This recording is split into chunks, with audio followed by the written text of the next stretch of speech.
Bom dia, pessoal. Hoje nós vamos falar de um tema que eu acho que interessa de maneira geral muita gente, né? Que é por que as empresas não têm foco no cliente de verdade. Esse é um tema que chama muito a minha atenção e que eu há muito tempo observo, assim, desde a minha época de estudante no curso de administração, que muito se fala, assim, a quantidade de treinamentos que eu vejo, assim, acontecerem, palestras, sabe, o dinheiro que se gasta para tentar alinhar as pessoas, para tentar direcionar, para tentar criar assim, uma cultura de foco no cliente, é uma coisa que chama muita atenção, né? E chama mais atenção não é nem tanto o esforço, assim, é como esse esforço muitas vezes ele não se concretiza. Se vocês pegarem a situação em que vocês circulam como clientes e começarem a observar a quantidade de vezes que vocês são mal atendidos, né, e aí eu estou me colocando nesse lugar também, a gente vai ver o quanto esse tema ele é crítico e o quanto ele merece a nossa atenção. Aí eu cheguei a algumas respostas e eu escrevi um texto e hoje eu queria compartilhar. Quais são as respostas? Primeiro, as empresas não têm foco no cliente porque as pessoas se especializam em diferentes áreas do conhecimento. Então, por exemplo, a Maria vai estudar recursos humanos. Então, ela vai se especializar e ela vai aprender a visão de mundo dela, a dinâmica dela, do que significa um bom trabalho, ela está completamente relacionada com a sua área de formação. Ela vai entender, dentro da perspectiva do que é ser um bom recursos humanos, o que ela tem que fazer e o que faz realmente diferença no trabalho dela. Já o João, por exemplo, que se especializou em gestão financeira, ele vai fazer o caminho inverso. Ele vai entendendo o que é gestão financeira e o que significa um bom trabalho de gestão financeira, se especializar e focar e direcionar os seus esforços para esse grupo de competências, né, para esse grupo de atividades, inclusive, que o departamento dele requer. E os objetivos desses dois departamentos, os objetivos e a visão que essas pessoas têm sobre o que é qualidade para o seu trabalho, são visões conflitantes. São visões conflitantes e que fazem com que essas pessoas sigam caminhos completamente diferentes. Aí nós temos então esse mote central que é qualidade, por exemplo, a qualidade do atendimento ao cliente, a qualidade do serviço ao cliente, que ele não sofre uma decodificação adequada, nem para o trabalho do João, nem para o trabalho da Maria. Aí a gente tem um segundo ponto delicado, que é a questão relacionada às metas. O que isso tem a ver e como que isso impacta? É o seguinte, as pessoas trabalham e continuarão trabalhando sempre buscando aquilo que recompensa o seu trabalho, né? Buscando aquilo que de alguma forma indica o quanto elas trabalharam bem. Então, por exemplo, é verdade também, eu vou abrir um parênteses aqui, que a maioria das empresas não trabalha com metas, né? E não trabalhando com metas, isso já é um grande gargalo, porque as pessoas não têm direcionamento adequado. Mas vamos supor que esse não fosse um problema, vamos supor que meta fosse um assunto comum, corriqueiro, e que todo mundo tivesse que, de alguma maneira, entregar resultado e comprovar que está trabalhando de acordo com aquele conjunto de metas. Considerando isso, as pessoas, então, Considerando isso, as pessoas vão trabalhar em função das suas metas departamentais. Então, no nosso exemplo, o João vai buscar atingir as metas que o departamento financeiro coloca como sendo fundamentais para ele, e a Maria vai correr atrás das metas que o departamento de recursos humanos tem para ela como funcionária daquele departamento ou que a sua gerência coloca como fundamental. Então, essas duas metas, elas são conflitantes muitas vezes. Né? Só para dar um exemplo mais claro, quando a gente pega, por exemplo, o departamento financeiro e o departamento de marketing. O departamento de marketing quer fazer o máximo, o departamento de marketing ou de vendas, né, que não é a mesma coisa, mas depois a gente fala disso.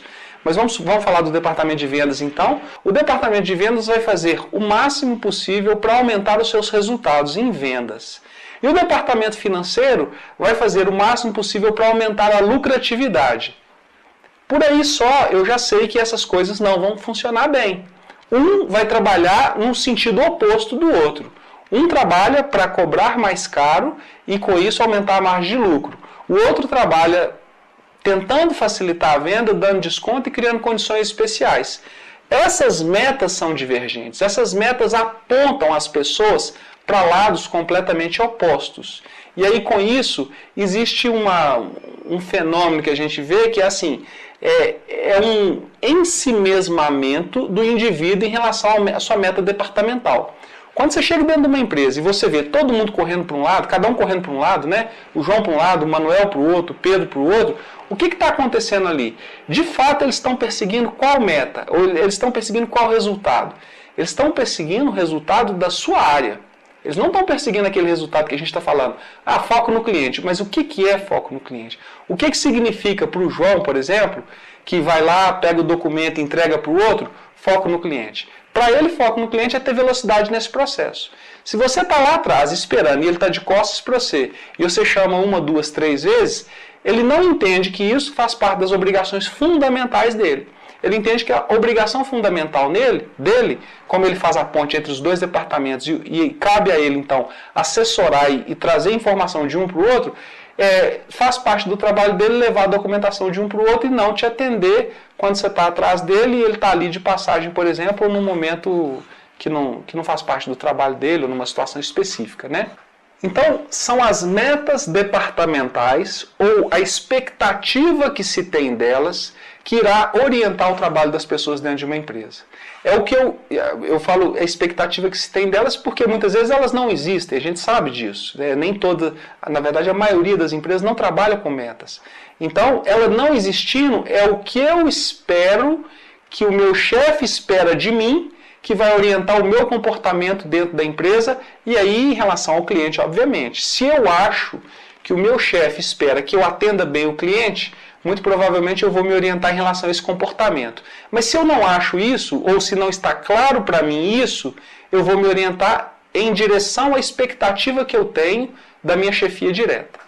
Um outro ponto muito importante que a gente precisa ter muita clareza é que quando as metas são estabelecidas, muitas vezes elas não são estabelecidas de forma clara para todo mundo dentro da empresa. Então, por exemplo, atender bem o cliente não é um item muito claro para a menina que faz a limpeza. Né? Ela não sabe o que significa isso, porque ela não atende o cliente. Isso não converte na ação dela, no comportamento dela.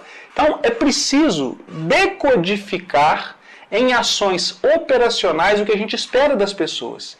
Eu preciso chegar para a menina, por exemplo, que atende os clientes e dizer para ela o seguinte, olha, o que você precisa fazer é isso, isso e isso.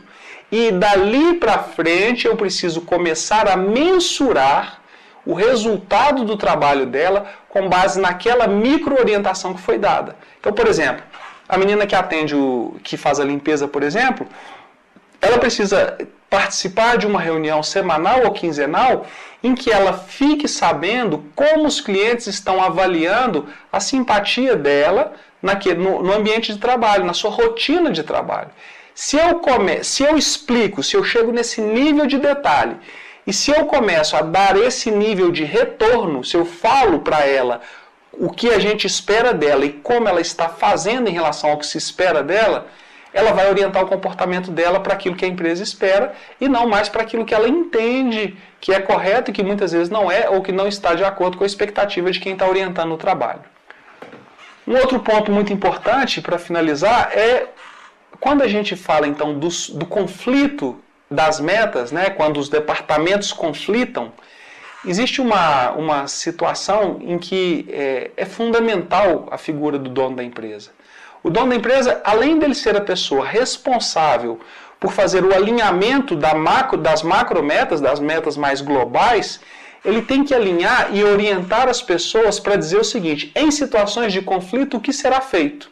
Né? Então, por exemplo, em situações em que eu preciso dar um desconto para fechar um pedido ou para fechar uma venda, e o meu departamento financeiro tem uma meta de lucratividade ou de redução de custo, o que vai acontecer? O que vai prevalecer? Quem de nós dois terá razão em situações de conflito?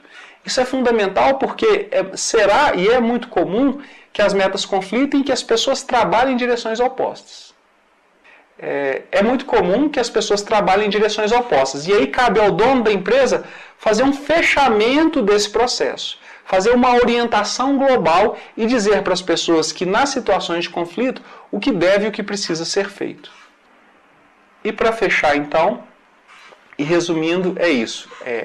Por que as empresas, ou tentando responder essa pergunta, Por que as empresas não têm foco de verdade no cliente? Elas não têm foco de verdade no cliente porque elas fazem um processo de gerenciamento de rotina de trabalho e gerenciamento do processo de trabalho pouco focado no detalhe, pouco focado no objetivo geral, pouco focado no objetivo global e estratégico. Muitas vezes o objetivo global e estratégico não existe. Quando existe, ele é mal detalhado no plano de trabalho. Quando ele é bem detalhado no plano de trabalho, muitas vezes ele não é mensurado e, além de ser mensurado, ele precisa ser mensurado e as pessoas precisam receber retorno constante sobre o seu desempenho em relação a todos aqueles itens que fazem parte das expectativas de quem está dirigindo um negócio. Ok? Então, por hoje é isso. Esse vídeo está hospedado no YouTube, tem um canal lá que chama-se Marketing Sem Mistério também.